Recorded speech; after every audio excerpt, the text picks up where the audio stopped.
우리는 지금 성탄절을 앞두고 있습니다. 성탄절의 주인은 누가 뭐래도 예수 그리스도십니다. 여러분과 저는 이 예수님을 믿는 사람들입니다. 예수님만 믿고 사랑하고 따르기로 다짐하고 작정한 사람들이 바로 여러분과 저입니다. 그렇다면 우리는 믿음을 가진 사람들입니다. 부처를 믿으면 불교 신자입니다. 마호멧을 따라가면 그 사람들은 무슬림입니다. 여러분과 저는 예수를 믿습니다. 예수를 믿는 기독교인들입니다. 따라서 우리에게 가장 중요한 것은 잘 믿고 바로 믿는 것이고 큰 믿음을 갖는 것입니다.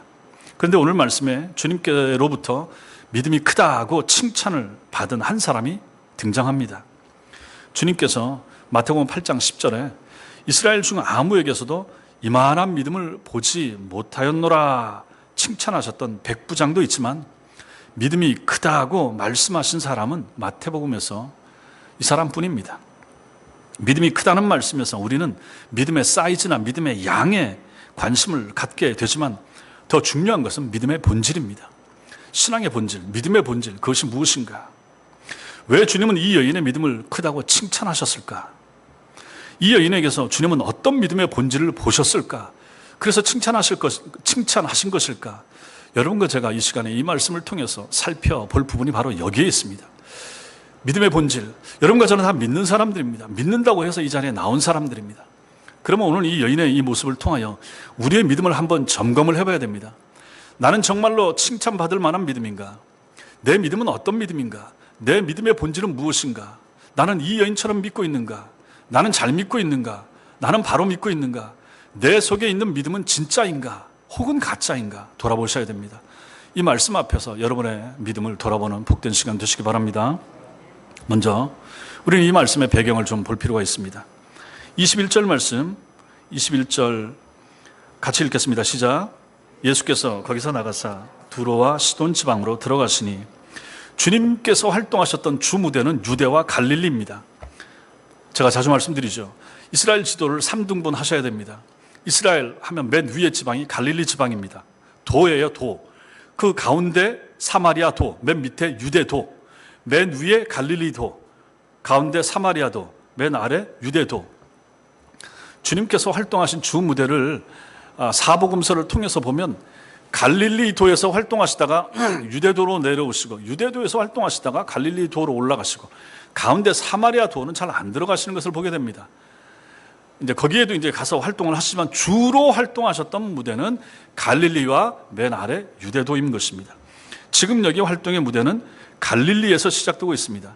주님께서 갈릴리의 게네사렛을 떠났다. 14장, 마태복음 14장 34절에 이렇게 말합니다. 그래서 북서쪽 해안의 두로와 시돈 지방으로 가신 것이죠. 그 지중해 쪽입니다. 두로와 시돈은 페니키아죠. 주요 도시입니다. 전통적으로 구약의 선지자들이 이스라엘의 오랜 대적으로 책망했던 땅, 그게 바로 여기 두로와 시돈입니다. 베니게 지역입니다. 근데 주님께서 이 땅으로 가신 거예요. 이방 땅으로 들어가신 거죠.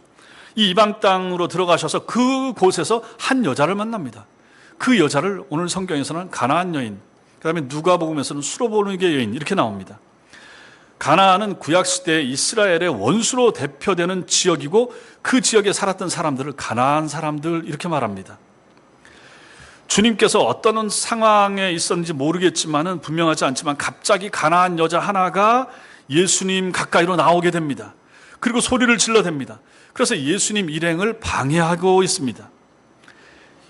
22절 같이 읽겠습니다. 시작. 가나안 여자 하나가 그 지경에서 나와서 소리질러 이르되 주 다윗의 자손이여 나를 불쌍히 여기소서 내 딸이 흉악하게 귀신 들렸나이다 하되. 어떤 여인이, 가나안 여인이 갑자기 들이닥쳐서 주 다윗의 자손이여 나를 불쌍히 여겨주세요.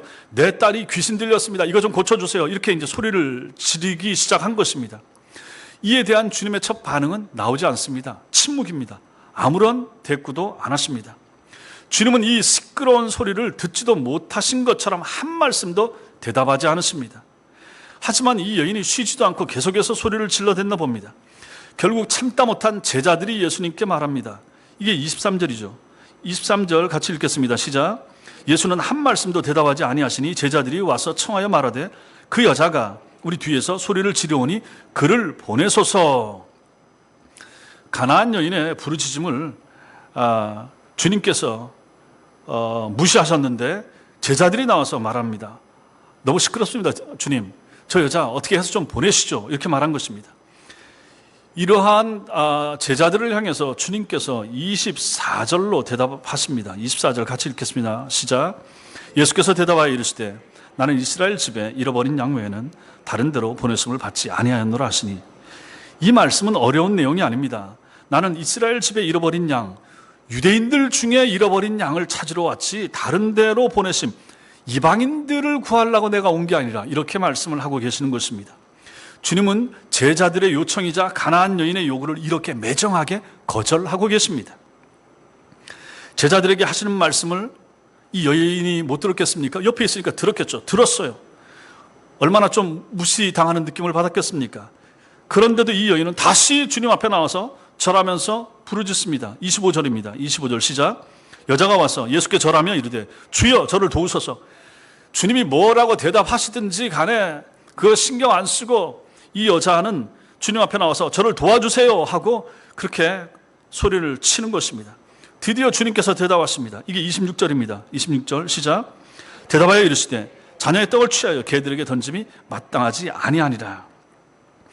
병을 고치고 귀신을 쫓아내는 이러한 귀중한 우리 주님이 가지신 이러한 은사들은 하나님의 친백성인 유대인들을 위한 것이지 너희처럼 개 취급당하는 가난한 사람들에게 주려고 가져온 게 아니야. 주님이 이렇게 말씀하시는 것입니다. 주님은 이 여인을 그 면전에서 뭐라고 말씀하시는 것입니까? 개라, 이렇게 말하는 거죠. 그러면 입장을 바꿔놓고 생각하면 그 여인은 어떤 마음이 들었겠습니까? 이런 치욕적인 말이 어디 있는가, 그런 마음이 들지 않겠습니까? 개들에게 던짐이 마땅치 않다. 자녀의 떡을 취해서 자녀의 떡을 가져다가 자녀에게 떡을 줘야 되는데 그 떡, 그 은사, 그 병 고치는 거, 귀신 쫓아내는 거, 그걸 가지고 개들에게 던짐이 마땅치 않다. 이 귀한 은사를 내가 왜 이방인에게, 내가 왜 너 같은 개들에게 이걸 줘서 네 딸 귀신 들린 거 고쳐줘야 되느냐? 주님이 이렇게 말씀하신 것입니다. 이런 모욕이 어디 있습니까? 그것도 이 여인이 믿음의 대상이라고 자기가 믿고 나온 그 예수님께로부터 이런 말을 들었다 하는 것입니다. 그런데 이제 이 사건의 결정이 나타나는 구절이 27절입니다. 27절 같이 읽습니다. 시작. 여자가 이르되 주여 올소이다마는 개들도 제 주인의 상에서 떨어지는 부스러기를 먹나이다. 이건 정말 놀라운 말이에요. 여인은 놀랍게도 여기서 무엇을 긍정합니까? 예, 저 개 맞습니다. 이렇게 인정하는 거죠. 자신을 개라고 부르신 주님의 말씀을 그대로 받아들입니다. 자신은 주님께 무엇을 구할 수 있는 자격이나 권리 가진 사람이 아니라라고 하는 것을 그대로 인정하는 거죠. 예, 나는 시돈 사람입니다. 그리고 나는 이 가나안 이방 여인입니다. 그러나 주님의 말씀대로 자신이 집에서 기르는 개라면 개들은 뭐라 합니까? 개는 주인의 상에서 떨어지는 부스러기를 먹는 존재가 개들 아닙니까? 저는 개 맞습니다. 근데 개라고 주님이 부르시니 개에 합당한 부스러기를 제게 주세요. 이렇게 이 여인은 주님 앞에 요청하고 있는 것입니다. 저 개 맞습니다. 개들은 주인의 상에서 떨어지는 그 부스러기 먹잖아요. 저 개인데 그 부스러기 유대인들에게 주고 남을 그 부스러기 중에서 얼마를 제게 주세요. 이 여인은 이렇게 주님 앞에 요청하고 있는 것입니다. 자신이 개라고 인정할 테니까 개가 누릴 특권을 제게 허락해 주세요. 이렇게 요청하는 것이죠. 이 여인의 이런 말을 들으신 주님의 말씀, 그것이 이제 마지막 절입니다. 28절 같이 읽겠습니다. 시작. 이에 예수께서 대답하여 이르시되 여자여 내 믿음이 크도다. 내 소원대로 되리라 하시니 그때로부터 그의 딸이 나으니라. 여자여 내 믿음이 크도다. 내 소원대로 되리라. 여인의 믿음을 칭찬하신 것입니다. 여기서 믿음이 크다라고 말하는 것은 마태복음에서 유일하게 이 여인에게만 주어진 특별한 칭찬이 됩니다. 바리새인들은 믿음이 없었습니다. 예수님 제자들은 종종 주님께로부터 믿음이 작은 자여, 믿음이 작다 이렇게 책망받았습니다. 근데 이 가나안 여인에게 주님께서는 믿음이 크다고 칭찬하신 것입니다. 유대인들은 오히려 주님이 믿음이 없다고, 믿음이 작다고 그렇게 나무라셨는데 이 이방인 여인에게는 주님께서 내 믿음이 크다 이렇게 칭찬을 하신 것이죠. 그리고 이 여인의 요청대로 주님은 그녀의 딸을 흉악한 귀신으로부터 해방시켜 주신 것입니다. 이것이 오늘 이 본문 사건의 전말입니다. 이제 우리는 이 본문 앞에서 질문할 것이 있습니다. 여인의 믿음의 어떤 요소가 주님으로부터 그 믿음을 크다고 칭찬하게 만든 것일까? 그걸 물어야 됩니다. 성경을 그냥 읽는 것이 아니라 내게 적용을 해야 되는 거죠. 그녀의 믿음이 드러낸 참된 믿음이란 도대체 무엇인가? 어찌하면 이러든 칭찬을 받을 수 있을까? 주님이 이렇게 놀라면서 크도다 칭찬하신, 내 믿음이 크도다 이렇게 칭찬하신 그런 칭찬을 우리도 들어야 되지 않겠습니까? 그 정도의 믿음을 여러분과 저도 가지고 있어야 되지 않겠습니까? 우리가 예수 믿는다고 하는데, 신앙생활을 한다고 하는데, 믿음 생활을 한다고 하면서, 예수님 믿는다고 하면서 성탄절은 축하하고 그건 기다릴 줄 아는데, 우리에게 정말 그런 믿음, 내가 가진 믿음, 이것은 참된 믿음인가? 바른 믿음인가? 주님 보시기에 합당한 믿음인가? 주님이 인정하실 만한 믿음인가? 그런 걸 생각하셔야죠. 가나안 여인을 통해서 우리가 알 수 있는 참된 믿음의 본질이 무엇인가? 오늘 이 시간에 이것이 가장 중요한 부분이 됩니다. 참된 믿음의 본질이 무엇인가? 첫째로는 바른 지식에 근거한 믿음이어야 합니다. 그녀는 믿음의 대상이신 예수 그리스도께 대한 분명한 지식이 있었습니다. 그리고 그 지식에 근거하여 주님께 나아온 것입니다. 22절 보십시오. 그녀는 주님을 뭐라고 부릅니까? 주 다윗의 자손이여 이렇게 부릅니다. 다윗의 자손, 다윗의 자손은 유대인들이 구약 성경에 근거하여 가지고 있었던 메시아를 부를 때 불렀던 호칭이 바로 이것입니다. 다윗의 자손, 메시아에 대한 고백, 다윗의 자손입니다. 이방인인 그녀가 계측을 받는 이 여인이 예수님을 다윗의 자손이라 불렀다는 것은 자기는 유대인도 아닌데 예수님을 다윗의 자손으로 부르는 거예요. 단순히 주님 앞에 예의를 표한 것이 아닙니다. 그 이상의 의미가 있는 거죠. 립서비스하는 차원에서 예수님 듣기 좋으라고 다윗의 자손이라 부르는 것이 아니라는 것입니다. 이것은 이 여인의 고백입니다. 신앙 고백인 거죠. 이 여인의 이 고백은 이미 주님의 신분이, 예수님의 일하심이 이방 지역에도 알려졌다는 것을 암시해 줍니다. 예수님이 병 고치고 예수님이 여러 가지 기적을 행하고 하는 것을 유대인들만 들은 것이 아니라 그 이방에 있었던 모든 지역들, 사마리아 땅도 듣고 두로와 시돈 지역에 있었던 이런 이방인들도 다 들었다는 얘기예요. 그녀가 주님에 대한 이러한 소식, 소문을 듣고 예수님을 그리스도로 믿었다는 것입니다. 이게 놀라운 거죠. 어쩌면 듣고, 우리는 성경이라도 있잖아요. 성경을 듣고 배우잖아요. 성경 공부라도 하잖아요. 이 당시엔 이게 없었단 말이에요. 이 당시엔 구약 성경이 있었을지라도 이것도 이방인이잖아요. 이방인에게 구약 성경이 얼마나 전해졌을까? 가늠하기 어렵죠. 근데 이 여인은 예수님에 대한 소문을 들으면서 들은 지식 가지고 예수님을 뭐라고 고백합니까? 다윗의 자손, 이렇게 고백하게 된 것입니다. 그리고 이 예수를 믿은 거예요. 누구로? 메시아로. 메시아는 유대인을 위해서 오는 분인데 이 이방인 여인이 메시아로 오신 예수를 자기의 주로 믿은 거예요. 청년 예수를 그리스도로 믿은 것입니다. 그래서 여러분, 예수 그리스도, 예수는 이름이고 그리스도는 직분입니다. 예수는 이름이고 그리스도는 그분이 하실 일을 보여주는 것입니다. 예수님을 그리스도로 믿는 거예요. 이 여인은 예수를 그리스도로 믿은 거예요. 이 여인은 예수를 메시아로 믿은 거예요. 예수를 구세주로 믿은 거예요. 누가? 이 가나안 여인이. 예수를 그리스도로 분명한 신앙, 분명하게 믿은 거죠. 주님에 대한 소식이 이방 지역에 널리 퍼졌지만 모든 이방인들이 다 이런 소문을 들었음에도 불구하고 예수를 다윗의 자손으로 인정했습니까? 아니란 말이에요. 그 사람들이 다 예수님 앞에 나왔습니까? 다 문제 있겠죠. 다 병이 있겠죠. 그 사람들이 그런 소문 들었겠죠. 예수라고 하는 사람이 병자 고쳐준다더라, 귀신 쫓아낸다더라. 근데 그거 들었던 이방인들이 다 나왔습니까? 아니잖아요. 오늘 말씀에 보면 이 여인만 나온 거예요. 그녀는 자신의 비참한 처지 속에서 다윗의 자손 메시아가 이 문제를 해결해 주실 수 있다라고 하는 그 기대, 그 믿음, 그것을 가지고 예수님 앞에 나온 거지요. 성경을 가진 우리처럼 예수님의 정체성, 누구신가, 예수님의 일하심에 대하여 정확하게 알고 있지는 못했을지라도 예수님을 다윗의 자손으로 인정하면서 부를 수 있을 정도의 분명한 신앙 고백, 분명한 믿음이 이 여인에게 있었던 것입니다. 이걸 보면 우리가 무엇을 알 수 있습니까? 신앙이라고 하는 것은 우리가 신앙하는 대상에 대한 통찰력이 필요하다, 바른 지식이 있어야 된다 하는 걸 알게 됩니다. 예수를 믿는데 예수를 모르면 어찌 되겠습니까? 다른 종교는 상관이 없겠죠. 그냥 절만 열심히 하면 되고 곡물만 열심히 바치면 되고 뭐만 드리면 되겠죠. 그러나 기독교는 다릅니다. 예수 믿지 않습니까? 다 믿음이 있다고 하고 믿으려고 하시죠? 알아야죠. 누구를? 예수를. 예수가 누구신가? 성탄절의 주인 정도만 아는 것으로는 말이 안 되는 거죠. 예수 그리스도가 누구신지에 대한 정확한 이해와 지식, 이것이 우리의 신앙을 가늠하는 정말로 중요한 잣대가 되는 것입니다. 이방인이 예수를 다윗의 자손으로 알 수 있었던 이러한 모습을 보면서 우리는 우리 자신의 믿음의 정도, 신앙의 정도를 배워야 되는 것입니다. 나는 잘 믿고 있는가? 나는 정확히 알고 있는가? 내가 가지고 있는 예수 그리스도에 대한 지식은 어느 정도인가? 그것을 우리가 돌아볼 수 있어야 되는 것입니다. 우리가 믿고자 하는 대상에 대한 이러한 통찰력이 있어야 되는 것이죠. 그런데 이 여인에게는 이런 지식이 있었습니다. 만약에 여러분과 저에게 이런 지식이 없다 그러면 우리는 누굽니까? 바른 신앙인이 아닌 것입니다. 만약 우리가 예수 그리스도에 대해서 잘 모른다 그러면 우리는 구원 없는 신앙을 가진 사람이 아닐 수 있는 것입니다. 그래서 우리가 잘 배우는 것이, 정확히 배우고 바로 아는 것이 중요합니다. 또 이 여인은 예수님을 뭐라고 부릅니까? 여기 말씀해 보니까 주 다윗의 자손이요, 주 다윗의 자손.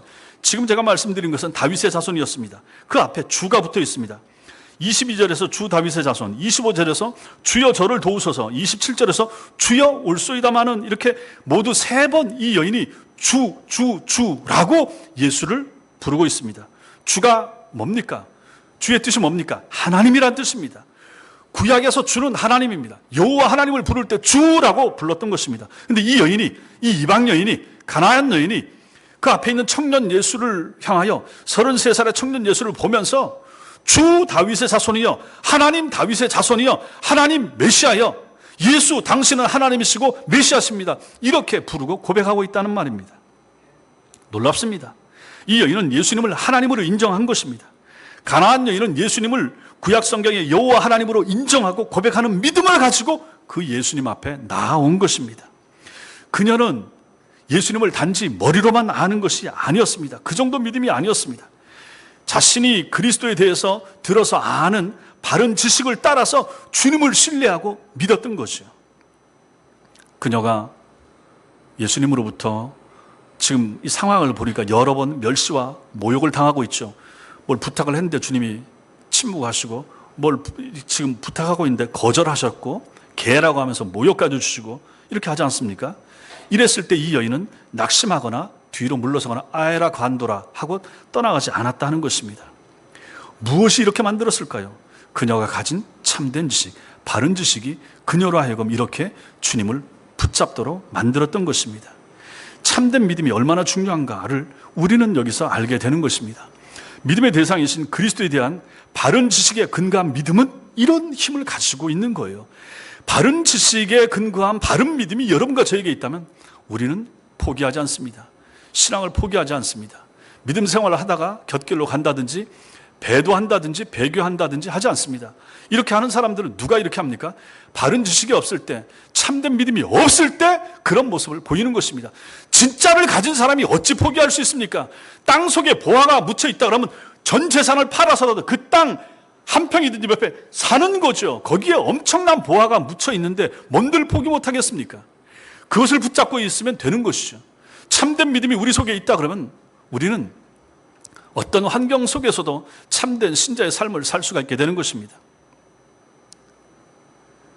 오늘 아침에 교회 오면서 이 말씀을 생각하다가 불현듯 떠오른 것이 순금에 대한 것이었습니다. 금이 생각났습니다. 금이 생각나면서 도금한 것이 생각이 났습니다.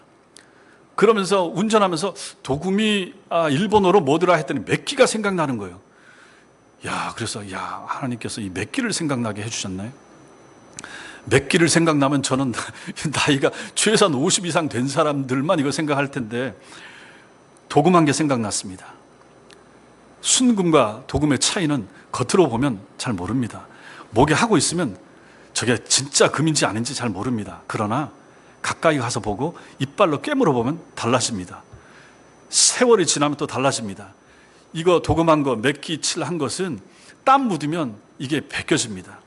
그리고 이 도금한 것은 또 피부 안 좋은 사람은 알레르기도 납니다. 근데 순금이나 이런 것은 전혀 그런 것이 없죠. 순금은 여러분들이 결혼할 때 폐물로 가져온 것이라고 해도 절대 버리지 않습니다. 장롱 속에 30년, 50년을 둬도 순금은 그대로 순금입니다. 오히려 가치가 올라가죠. 순금 버릴 사람 없습니다. 그거 무슨 뭐 유행 지났다 뭐 했다. 옛날에 무슨 거북이를 만들었든지 무슨 뭐 열쇠를 만들었든지 모양하고 아무 상관없습니다. 그 자체가 순금이라고 하는 것 때문에 그것은 가치가 있고, 녹여도 그것은 그대로인 거죠. 변해도 그대로인 것이고, 먼지가 묻고 이끼가 끼어도 닦아내면 그대로 빛을 발하는 것이 순금입니다. 그러나 맺기는 다릅니다. 도금은 다릅니다. 그거 보관하지 않습니다. 잃어버려도 찾을 사람 없습니다. 여러분과 제가 가진 신앙이, 여러분과 제가 가진 믿음이 순금 같은 참된 신앙이라면 우리는 어떤 어려움이 있어도 잘 이겨낼 수 있습니다. 통과할 수 있습니다. 이제 비대면 예배가 돼서 2주를 교회를 못 나올지 한 달을 못 나올지 모릅니다. 그럼에도 불구하고 참된 믿음을 우리 속에 가진 사람이라 그러면 주의를 잊지 않습니다. 예배할 시간을 늘 기억하게 됩니다. 비록 교회당에 와서 예배하지 못한다고 해도 여러분과 저는 영상 앞에서라도 바른 예배를 사모하는 마음으로 드리게 될 것입니다. 왜 그렇습니까? 내 속에 참된 신앙, 참 믿음이 있기 때문입니다. 우리 하나님이 예배당 안에만 계십니까? 내 집에도 있죠. 내 공부방에도 있죠. 내 직장에도 계시잖아요. 어디든지 계신 하나님 앞에 내가 마음과 정성과 자세를 모아서 그 시간에 예배를 드리면 우리 주님이 받으시는 것입니다. 우리 천성교회가 밴드를 통하여 유튜브를 통하여 할 수 없잖아요. 이 상황 가운데서 정부에서 하지 말라 그러면 정부하고 싸울 일이 아닌 것이죠. 그 정도 선에서 다 살자고 하는 거 아니겠습니까? 협조해야 되는 거죠. 어려워도 협조해야 되는 거예요. 이제 다음 주부터 여러분들은 교회 못 오실 수 있습니다. 아마 저와 제 아내나 제 아들 정도 와서 영상으로 찍든지 아니면 그냥 밴드로만 하든지 다른 분들은 집에서 하십시오. 그래도 주일은 주일입니다. 그래도 예배 시간은 예배 드리는 시간이 되는 것입니다. 그렇게 할 수 있는 힘, 이유가 무엇입니까? 우리 속에 참된 믿음이 있을 때, 우리 속에 순금 같은 정금 같은 믿음이 있으면 우리는 이것을 포기하지 않습니다. 아무리 험악하고 아무리 어렵고 아무리 코로나가 더 기승을 부리고 밖에도 못 나간다 한다 할지라도 주일은 주일입니다. 그래도 우리는 하나님 앞에 예배를 드려야 되는 거예요. 혹시라도 이거 영상 예배마저 못 드리는 한이 있다. 그러면 여러분들 집안에서 성경 펴놓고 주일날 여러분이 좋아하는 찬송 부르시고 신앙 고백하시고 성경 읽으시고 가족과 함께 가정 예배라도 드려야 되는 거죠. 주일이기 때문에 그런 것입니다. 우리는 예배자이기 때문에 그렇습니다. 일주일에 한 번은 공적인 시간에 공적인 예배를 드리도록 부름받은 사람, 그것이 옳다고 생각하는 사람, 그것을 믿는 사람, 그 사람들이 바로 여러분과 저 아닙니까? 참된 믿음을 가진 사람들이 이것을 결코 포기하지 않는 것입니다. 아이고 잘됐다, 이때 쉬자, 신앙생활 믿음생활 방학이다, 한 달 쉬자. 누가 그럽니까? 비록 아이들이 어려서 몸에 기저질환이 있어서 혹시라도 2월 달부터 지금까지 못 나왔다고 해도, 이것이 얼마나 더 길어진다고 해도 혹시라도 백신 맞아서 내년 3월이나 5월에 다시 교회를 나온다고 하면 다시 반짝반짝 빛나는 신앙을 가지고 주님 앞에 와야 될 사람들이 여러분과 저 아니겠습니까? 그게 참된 예수 그리스도의 지식을 가진 사람들이라면 그것이 가능할 것이고, 만약에 그게 아니면 그 빛은 사라집니다. 맺기 같은 것은 안 되는 것이죠. 시간이 지나면 우리의 믿음이, 신앙이 드러나는 것입니다. 이러한 연단, 이러한 어려움, 종말 시대입니다. 예수님 오실 날 얼마 안 남았습니다. 정말로 주님 오실 날이 얼마 안 남았습니다. 이러한 상황을 보면서, 이러한 감염병이 창궐하는 것을 보면서, 전 세계가 들썩들썩하는 것을 보면서, 백신에 목매는 것을 보면서, 이 백신을 가지고 전 세계와 지구를 조종할 수 있는 누군가도 나올 수 있다. 그 사람이 혹시 적그리스도가 아닌가, 이런 생각도 하게 되는 것입니다. 지금이 그런 시대입니다. 이러한 시대에 여러분과 저에게 필요한 것이 무엇입니까? 참된 믿음입니다. 빛나는 믿음입니다. 주라고 예수를 고백하는 믿음입니다. 다윗의 자손이여라고 예수를 고백할 수 있는 믿음, 이 믿음만이 우리를 살게 하는 것입니다. 이 믿음이 참된 성도들 가슴에 새겨져야 될 믿음이 되는 것이죠. 이러한 상황이 오래되고 힘들으시면 이제 다 떨어집니다. 교회들이 다 힘들어집니다. 작은 교회들 문 닫고 있습니다. 헌금이 주니까요, 관리비 임대료 못 냅니다. 이러한 때 참된 믿음을 가진 사람들은 자기 믿음을 지키는 거죠. 빛나는 거죠. 오히려 어려울 때, 힘들 때. 그래도 올해 정확히 잘 모르지만 우리 교회 재정, 열린문교회와 천성교회 합쳐서도 마찬가지입니다. 그래도 견실하게 잘 버텨왔습니다. 감사한 거죠. 성도님들이 헌금 생활 잘 하신 것입니다. 잘 하셨습니다. 그게 바른 믿음입니다. 못 나와도 주님 앞에 드릴 건 해야 되는 거죠. 대면으로 못해도 하나님 앞에 할 것, 내가 성도인 것, 내가 하나님의 백성이고 내 것을 주님 앞에 드리는 것을 가지고 내 신앙을 고백하고 하나님의 살아계심을 인정하는 행위를 하는 사람은, 그 사람은 참된 믿음을 가진 사람이 되는 것입니다. 이 시간이 더 오래 지나도 여러분들은 온라인을 통해서, 계좌를 통해서라도 여러분의 신앙을 하나님 앞에 고백하는 이 믿음을 보이는 것이 하나님 앞에 합당한 것입니다. 우리 영혼에 새겨진 참된 믿음을 빼앗을 수 있는 것은 아무것도 없습니다.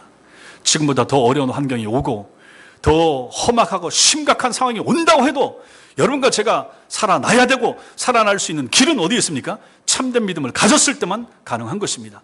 언제 세상이 우리를 도와줍니까? 언제 세상이 우리로 하여금 교회 잘 나가게 만들어줬습니까? 주님 시대 이후로 2000년이 지나는 동안 언제 마귀가, 언제 세상이 우리로 하여금 교회 잘 모이고 환경 좋게 잘 모여서 열심히 신앙생활을 할 수 있도록 만들어주는 환경이, 그러한 시기가 얼마나 됐습니까? 아니에요. 앞으로는 더 심해질 것입니다.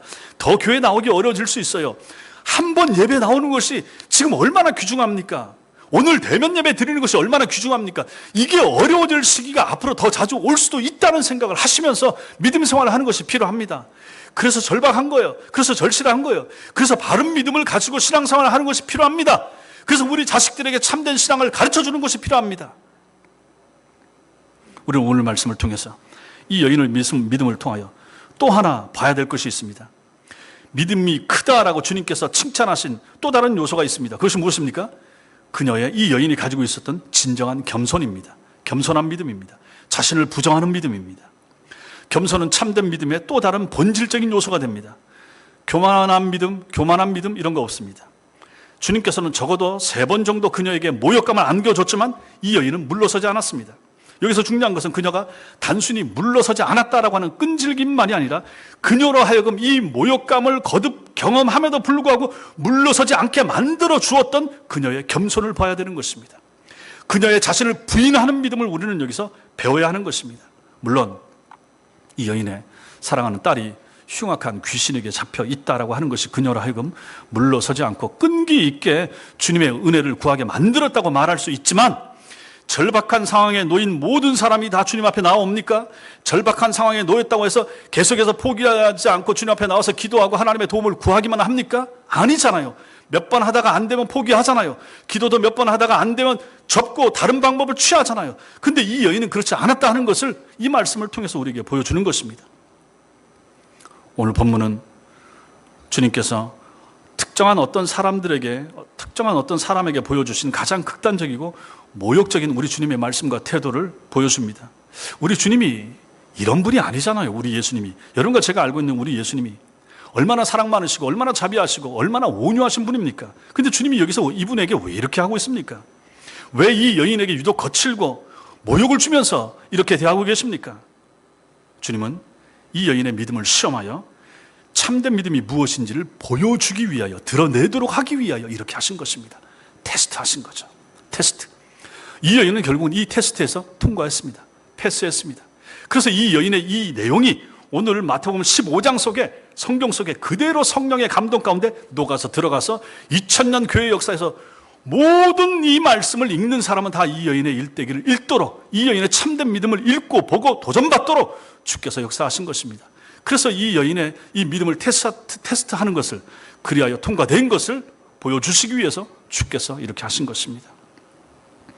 주님께서 여인을 통하여 보여주고자 하신 참된 믿음은 자신의 자존심과 자기 의가 상처를 받고 무너지는 것을 감수하면서도 예수를 붙잡는 것입니다.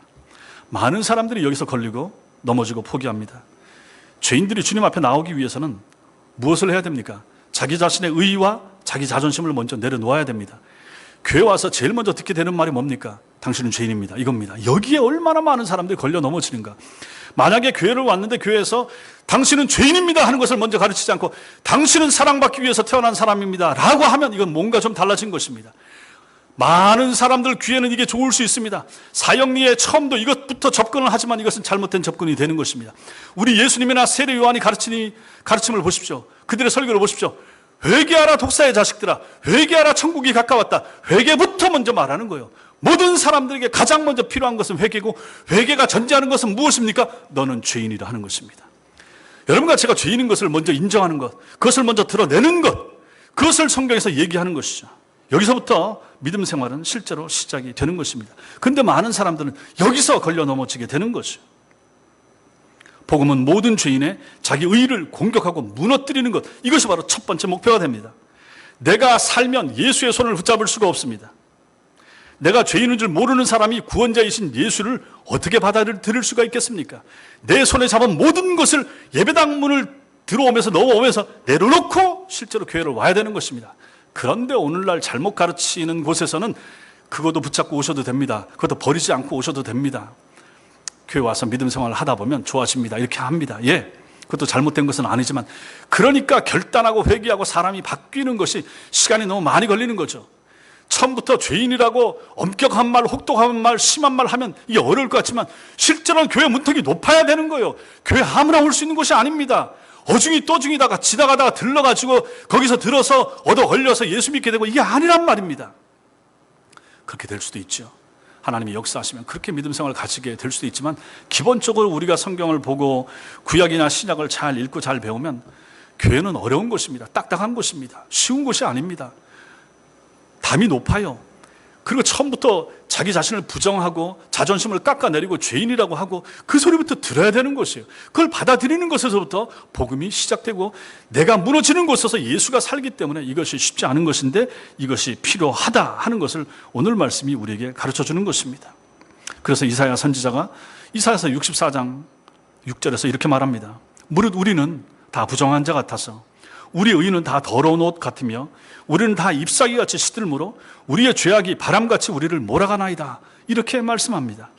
인간이 가진 의는 아무리 훌륭하고 고상해도 더러운 옷에 불과하다 하는 것입니다. 내가 밖에서 가진 지위, 포지션, 직책, 연봉, 학력, 집안 배경, 이 모든 것은 다 주님 앞에서, 믿음 생활을 시작할 때 주님 앞에서 어떻게 취급받는가? 더러운 옷 같아. 재활용도 안 되고 쓰레기통에 내다 버려야 될 더러운 옷에 불과한 것이 바로 주님 앞에 내가 세상에서 가지고 있는 모든 것이 이렇게 취급을 받는다 하는 것입니다. 그러면 이걸 내려놓고 와야 되는, 발가벗고 적신의 몸을 가지고 주님 앞에 와서 믿음 생활을 시작해야 되는 것입니다. 인간이 가진 의의는 아무리 훌륭하고 고상해도 더러운 옷에 불과합니다. 인간적으로 칭찬할 만하다고 대단해 보이고 고상해 보이는 사람들의 의로움이나 고상함, 이런 것도 전부 다 주님 앞에서는 쓰레기통에 들어갈 이러한 걸레에 불과하다 하는 것을 이 말씀이 보여줍니다. 복음은 그리스도의 의로움을 강조합니다. 복음의 핵심이 무엇입니까? 예수 그리스도의 의로움을 강조합니다. 인간은 자기 의로는 거룩하고 의로우신 하나님 앞에 설 수 없는 존재라고 성경은 끊임없이 가르쳐줍니다. 그럼 인간이 하나님 앞에 서기 위해서는 뭐가 필요합니까? 내 옷, 내가 만들어 놓은 나의 자존심의 옷, 나의 고상한 옷을 벗어야 됩니다. 그리고 어떤 옷이 필요합니까? 예수 그리스도의 의의 옷이 필요합니다. 그리스도의 의가 나와 여러분에게 필요합니다. 그래서 하나님께서는 믿는 자들에게 예수 그리스도의 의의 옷으로 입혀주신다, 이렇게 말씀하십니다. 그리스도의 의의 옷을 덧입어야 거룩하신 하나님 앞에 설 수 있습니다. 하나님 나라, 하나님의 존전에 서기 위해서는 내 더러운 옷, 내 인간적인 옷, 불신앙의 옷을 가지고는 그 앞에 들어갈 설 수가 없습니다. 주님 앞에 들어가 설려면 옷을 갈아입어야 됩니다. 환복해야 됩니다. 그 환복의 핵심이 바로 예수 그리스도의 의의 옷이 되는 것이죠. 그것을 믿으면 주님께서 그 옷을 주시겠다. 그 옷 입은 사람들이 하나님 앞에 나아가서 하나님을 예배하게 되는 것입니다. 이렇게 복음은 그리스도의 의로움을 강조한다 하는 것입니다. 그래서 복음을 받아들이기 위해서 필요한 것이 무엇입니까? 은혜가 필요한 거예요. 은혜가 필요합니다. 은혜가 내 옷을 벗깁니다. 내 손으로 스스로 내 옷을 벗고 싶어 하지 않습니다. 내 자존심과 내 교만을 내려놓고 예수 앞에 엎드리는 것이 너무너무 어렵습니다. 그래서 필요한 것이 은혜가 되는 것이죠. 성령이 하셔야 됩니다. 성령께서 은혜를 주실 때 그 은혜가 역사하여 내 더러운 옷을 벗고 예수 그리스도의 의의 옷을 입기를 원하고, 그래서 그 옷을 입을 때만 주님 앞에, 하나님 앞에 나아갈 수가 있게 되는 것입니다. 은혜를 받은 사람은 언제나 자신이 그래서 하나님 앞에 나는 아무 자격도 없는 존재라 하는 것을 늘 인식하면서 나아가게 되는 거죠. 그래서 그 처지와 상황이 어떻든지 간에 그는 하나님께 감사하고 자족하면서 살아갈 수가 있는 것입니다. 여러분과 저에게 허락하신 이 환경, 지금의 환경 감사하셔야 됩니다. 코로나19의 이 어려운, 이 엄혹한 환경 가운데서도 우리는 감사할 수 있어야 되는 거죠. 왜냐하면 하나님께서 허락하신 것이잖아요. 하나님이 허락하지 않은 환경, 재수 없어서 내가 잘못해서 내 실수 때문에 생긴 환경입니까? 아니잖아요. 주님이 허락하신 환경, 이 상황이라 그러면 우리는 그 앞에서 감사하면서 살아야 되는 것입니다. 하지만 어떤 사람이 그 사람 속에서 만약에 은혜가 사라지기 시작하면 어떻게 되겠습니까? 우리가 믿음 생활을 하다가 만약에 은혜가 점점 약화되면 어찌 되겠습니까? 그때부터 우리 내면에서 자라가는 것은 또다시 예전에 예수 믿기 전에 내가 가지고 있었던 자기 의로움, 자기 자존심입니다. 사람들이 자신을 무시하는 것과 같은 태도에 기분이 상하고 발끈합니다. 교회 안에서도요. 그때 여러분과 제가 해야 될 것이, 생각해야 될 것이 무엇입니까? 이 여인을 생각하는 것입니다. 가나안 여자를 생각하는 거죠. 주님으로부터 게라 라고 하는 말을 들으면서도 한 걸음도 물러서지 않고 그 말씀을 인정하고 은혜를 구했던 이 여인의 이 태도와 자세가 여러분과 저에게도 필요한 것입니다. 이 여인처럼 여러분과 저 우리의 의와 자존심을 다 내려놓고 은혜를 구하는 성도가 되는 것이 필요합니다. 그래서 성도는 이래야 됩니다. 나를 죽여야 됩니다. 나를 내려놔야 됩니다.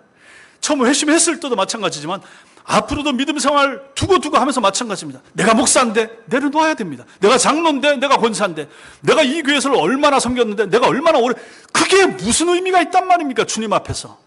그 모든 것을 내려놓고 하나님 앞에서 순수하고 순전하고 깨끗한 마음으로 믿음 생활을 하는 것, 이것이 바로 주님이 원하시고 기뻐하시는 성도의 삶의 모습이 되는 것입니다. 주님께서 내 믿음이 크도다라고 칭찬하셨던 이 가나안 여인은 주님께로부터 게라라고 하는 말을 들으면서도 결국은 물러서지 않고 끝까지 은혜를 구해서 그 은혜를 체험한 여인이 되는 것입니다. 이 여인처럼 자기 의와 자기 자존심 다 내려놓고 날마다 주님 앞에서 은혜 구하는 여러분과 제가 될 수 있게 되기를 바랍니다. 참된 구원의 은혜를 받으려면 먼저 이 여인처럼 자신을 부정해야 되는 거죠. 겸손해야 되는 거죠. 자신 안에 구원 받을 만한 그런 의의가 전혀 없다 하는 것을 인정하는 것이 필요합니다. 이것이 바로 오늘 이 본문을 통해서 우리가 배우게 되는 참된 믿음의, 큰 믿음의 본질적인 요소가 되는 것입니다. 자기를 부인하는 거죠. 그리고 하나님 앞에, 예수님 앞에 겸손한 것입니다. 어떤 죄인도 자신이 하나님 앞에 크다 큰 진노를 받기에 합당한 대상이라 하는 사실을 인식하기 전에는 하나님 앞에 구원의 은혜를 받아 누릴 수가 없습니다. 우리가 회심하지 못한 이유가 무엇입니까? 내가 얼마나 나쁜 죄인이고 내가 얼마나 악해서 지옥 가도 할 수 없는 죄인이었는데 주님이 나를 사랑하셔서 은혜를 부어주셨구나 하는 것에 대한 이해와 깨달음이 우리에게 먼저 있어야 되는데 이것이 없으면 참된 믿음 생활이 어려워지는 것입니다. 나를 정확히 알 때 예수의 가치가 드러납니다. 주님이 날 위해서 죽어주신 그 십자가 은혜와 그 공로를 제대로 알기 위해서는 내가 그 은혜와 그 공로를 받기에 얼마나 나쁜, 얼마나 부족한, 얼마나 모자란 존재였는가에 대한 인식이 먼저 필요한 것이라 하는 것이죠. 그걸 깨달아 알 때 주님이 감사한 것이고 예수 탄생, 주님의 오심이 얼마나 귀중한 사건인가 하는 것을 우리는 비로소 그때 깨닫게 될 것입니다. 어떤 죄인도 자신이 하나님 앞에서 이러한 정확한 자기 자신에 대한 이해와 주님의 은총에 대한 이러한 감격과 감사를 바로 알지 못하고는 참된 믿음 생활을 할 수가 없고 구원의 은혜를 받아 누릴 수가 없게 되는 것입니다. 참된 믿음은 복음 앞에서 상하고 부서지는 자기 의를 붙잡는 대신 그걸 내려놓고 선하신 하나님의 은혜와 긍휼을 의지하고 붙드는 것입니다. 여러분과 제가 붙잡아야 될 것은 예수 그리스도의 긍휼입니다. 주님의 자비하심과 주님의 은혜입니다. 이것을 붙드셔야 됩니다. 항상 이것을 붙드셔야 됩니다. 어떤 환경 가운데서 내 지혜, 내 건강, 내 힘, 내 가족 이것을 붙드는 것이 아니라 주님을 붙드십시오. 이렇게 세상이 어렵고 힘들수록 더더욱 여러분과 제가 붙드셔야 될 대상이 예수 그리스도의 자비하심과 은혜와 긍휼이라는 사실을 믿으시기 바랍니다. 마지막으로 우리는 참된 믿음의 본질을 오늘 이 여인의 모습을 통하여 절박함과 간절함이라 하는 것을 보게 됩니다. 여인의 간절함, 여인의 절박함을 통해서 우리는 이것이 참된 믿음의 본질이구나 알게 됩니다. 우리 속에서 절박함과 간절함은 언제 발견할 수 있습니까? 주님 앞에 여러분과 제가 기도하면서 이러한 절박함, 이러한 간절함 가지고 계속 기도하고 계십니까? 우리가 은혜를 경험한 초반, 회심했을 때, 거듭났을 때, 그땐 뜨거웠을 때, 아니면 예전에 부흥회했을 때, 그때 열심을 내고 수련회 갔다 왔을 때, 그때는 한동안 참 열심히 했었는데 또 시간이 좀 지나면 다시 예전의 모습이 돌아오고 가슴은 냉랭해지고 이러지 않으십니까? 신앙 연륜이 깊어지고 교회에서 이런 일 저런 일을 맡으면서 혹시라도 어떤 어려움이 있다든지 이렇게 시간이 지나다 보면 우리 속에서 어떤 간절함이나 절박함이 사라지는 것을 보게 됩니다. 감동도 잘 없고 열정도 식어서 너무 점잖게 그냥 의젓하게 그냥 의연하게 신앙생활을 하는 사람들의 모습을 보게 됩니다. 교회는 오긴 오는데 의례적으로 오고 형식적으로 오고 그냥 습관적으로 신앙생활을 하고 이런 모습들. 내년에 이제 직분자를 임명해야 됩니다. 그런 직분을 우리가 이제 맡게 됐을 때 감동, 감격. 처음에 우리가 그렇지 않았지 않습니까? 저 같은 경우도 처음에 주일학교 교사를 맡겨줬을 때 너무 대학생 때 너무 감사하고 내가 잘할 수 있을까 떨리고 밤 늦게까지 토요일 밤 늦게까지 그 다음날 가르칠 아이들 공과를 살피고 읽고 잘할 수 있을까 떨리는 마음으로 기도도 하고 그렇지 않습니까? 그러다 예수 시간이 좀 지나면서 그런 마음이 사라지고 없어지고 이러한 저의 모습이나 여러분의 모습도 혹시 그렇지 않습니까? 우리 신앙생활에 있어서의 열정과 감격, 감동, 뜨거움 이런 것이 사라지는 우리의 모습들을 우리는 돌아보셔야 된다 하는 것이죠. 눈물을 잃어버린 신앙생활, 기도하면서 눈물을 흘리면서 기도하는 성도가 몇이나 되는가? 찬송 부를 때 그 가사가 내 영혼을 때려서 거기서 눈물이 터지는 경우가 얼마나 있었는가? 말씀을 듣다가 그 말씀 앞에 은혜가 되어서 내가 그 말씀 앞에 엎드리면서 눈물 흘리면서 기도했던 적이 감동하고 감격했던 적이 언제인가? 돌아보셔야 됩니다. 그러한 열정, 그러한 뜨거움, 그러한 열심이 언제 잃어버렸지? 어디서 놓쳤지? 이런 걸 우리가 생각하는 것이 필요합니다. 신앙생활에서 우리가 냉랭하지 않은가? 내 가슴에 좀 건조하지 않은가? 답답하지 않은가? 지루하지 않은가? 예배를 견디는 것? 교회 오는 것을 또 가야 돼? 아이들 손을 끌어서 교회를 주일이면 억지로 안 가려고 하는 애를 깨워서 데리고 와야 되는 거? 남편도 마찬가지고 아내도 마찬가지고 우리가 언제까지 이런 믿음 생활을 해야 되는가? 이런 것에 대하여 우리가 돌아보는 것이 필요하다 하는 것입니다. 신앙생활, 믿음 생활의 핵심은 절박함입니다. 간절합니다.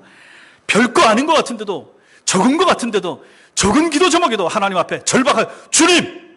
내가 할 수 있는 것 같은데도 하나님이 은혜 안 주시면 내일 하루 살 수 없습니다. 좀 이런 절박함, 이런 열심, 이러한 뜨거움 오늘 하루 기도 안 해도 불신자들도 잘 살고 기도 안 하는 다른 신자도 다른 교회 교인들도 잘 사는데 우리 교회 교인들은 우리 천석교회 교인들은 기도 안 하면 하루를 잘 살 수 없을 것 같은 그런 열심과 그런 뜨거움 가지고 아침에 기도하고 하루를 시작하더라. 좀 이런 열심과 뜨거움이 저에게 여러분들에게 있어야 되지 않겠습니까? 우리 신앙생활의 핵심은 결국은 여기에 있다 하는 것을 오늘 말씀 이 여인을 통해서 우리는 배우게 되는 것입니다. 사랑하는 성도 여러분, 성탄절의 축복은 믿는 자를 위한 것입니다. 우리를 위해서 이 땅에 오신 주님을 가장 적극적으로 환영하고 감사를 표시하는 방법은 주님 앞에 이런 믿음, 큰 믿음, 바른 믿음을 갖는 것입니다. 참된 믿음을 소유하는 것입니다. 참된 믿음은 바른 지식 위에 세워진 믿음입니다. 이단들의 열심과 충성은 그릇된 믿음 위에 세워진 것이기에 하나님 앞에 아무런 의미가 없습니다. 오히려 그들은 지옥으로 가는 길을 넓히고 있을 뿐입니다. 주님을 영원한 왕으로 우리를 구원하신 구원자로 확실히 믿는 믿음이 여러분과 저에게 필요합니다. 그리고 자신을 부인하는 믿음이 우리 속에 있어야 됩니다. 나를 부인하면 할수록 예수를 더 시인하게 될 것입니다. 나를 잘 죽일수록 예수가 더 잘 내 속에 살아나게 될 것입니다. 내 자존심을 버리는 곳에 주님의 이름이 높임을 받게 될 것입니다.